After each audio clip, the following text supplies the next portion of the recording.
of Black America, the economic voice of American cities, the voice of people of all colors who want to lift up the weak, the disadvantaged, and the dispossessed, who want to see an America where this equality gap is closed in the 21st century. And in doing so, we must continue our focus on being an organization that opens doors to jobs, not just entry-level jobs, but jobs at every step of the economic ladder for people in our diverse communities. And we must also do something more.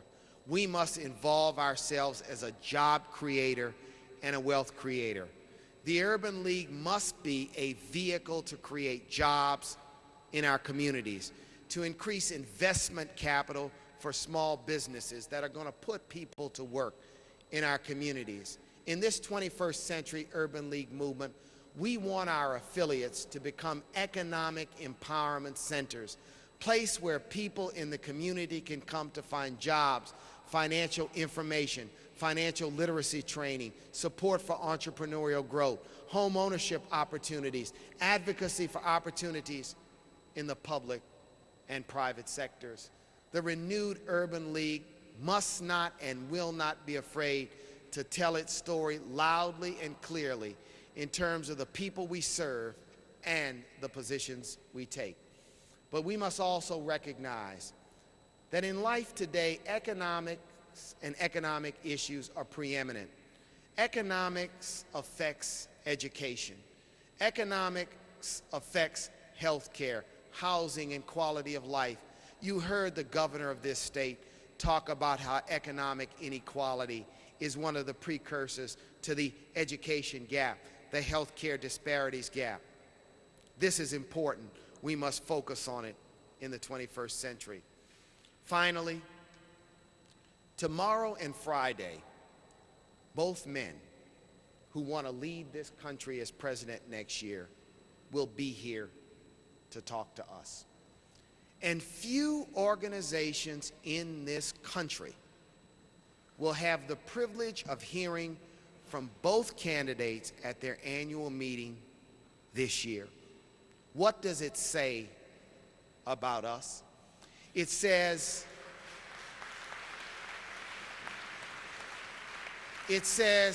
you are important, you are influential, you are powerful, and you will make a difference in the election this fall.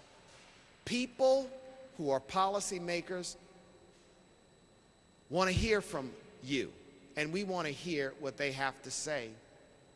In an election that is going to be oh so close, I believe, it means that the votes of the people in this room and the people you represent could be the very difference in a handful of key states. Now, it is important that George Bush and John Kerry will come. But let me tell you something that is more important. What is more important is what they say. What is more important is what they do. And I want to ask all of you to listen to each of them very carefully. And I want to tell you what I want to hear from them.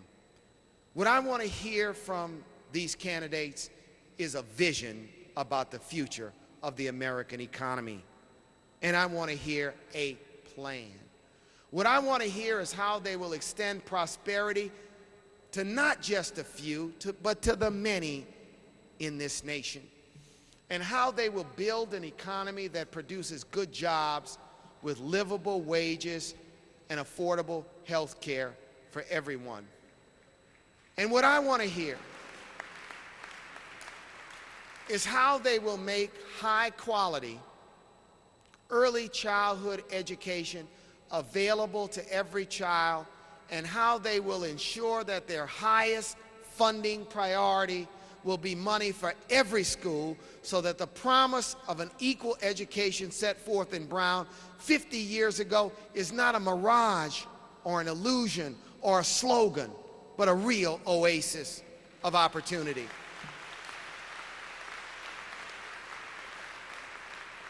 And what I want to hear is a plan and a vision that places as much emphasis on rebuilding the infrastructure of Detroit and Boston and Chicago and Lexington and Miami and Atlanta as we've placed on rebuilding the infrastructure of Baghdad.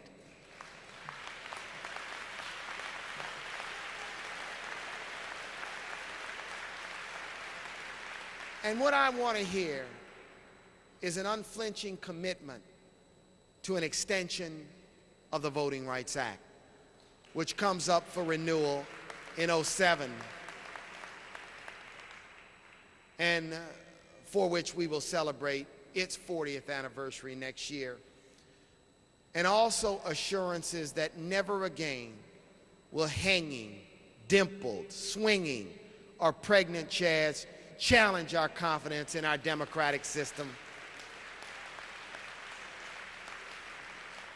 What I want to hear is a commitment to rebuilding the bipartisan coalition that supports civil rights in this nation. It is time to pass the Civil Rights Restoration Act of 2004, but it is also time to hearken back to the 1960s, when civil rights was not a Republican issue or a Democratic issue. I think for us, civil rights is an issue of values. It's an issue of what kind of nation we want to have. And we want leadership in the future that is going to say that is going to mean that, and that is going to rebuild this bipartisan coalition to do the things. What I want to hear from these candidates is how we can effectively fight a war against terrorism skillfully balanced with our precious individual rights. Individual rights, our civil rights, our personal rights is what this country has always been about, and we can never sacrifice it in any battle, in any war, at any time. What I want to hear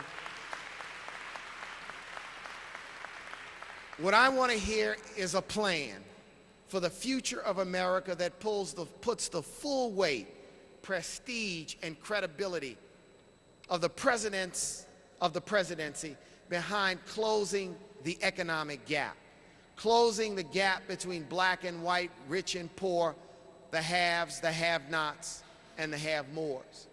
That is the challenge of the 21st century. Tonight, I'm also a little weary. I'm weary of drive-by politics.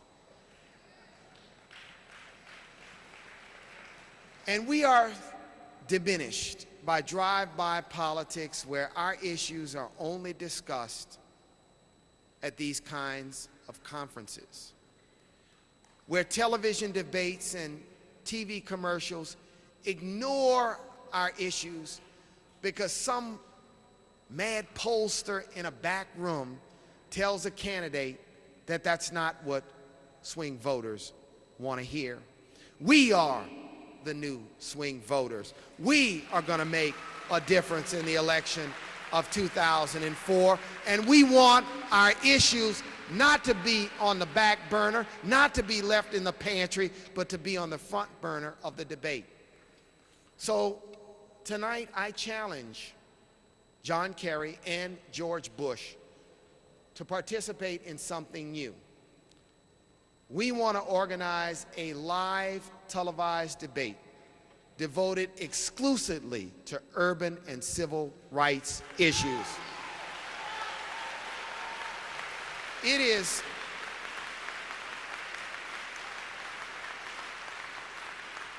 is time for our issues to be discussed not just at these conferences, but to take their place in the forefront of the national debate. And on Friday, we will send a letter to the Presidential Debate Commission asking them to add an additional debate, but telling them that if they refuse, we're going to do our own debate. And we're going to invite these candidates to show up. And we're going to ask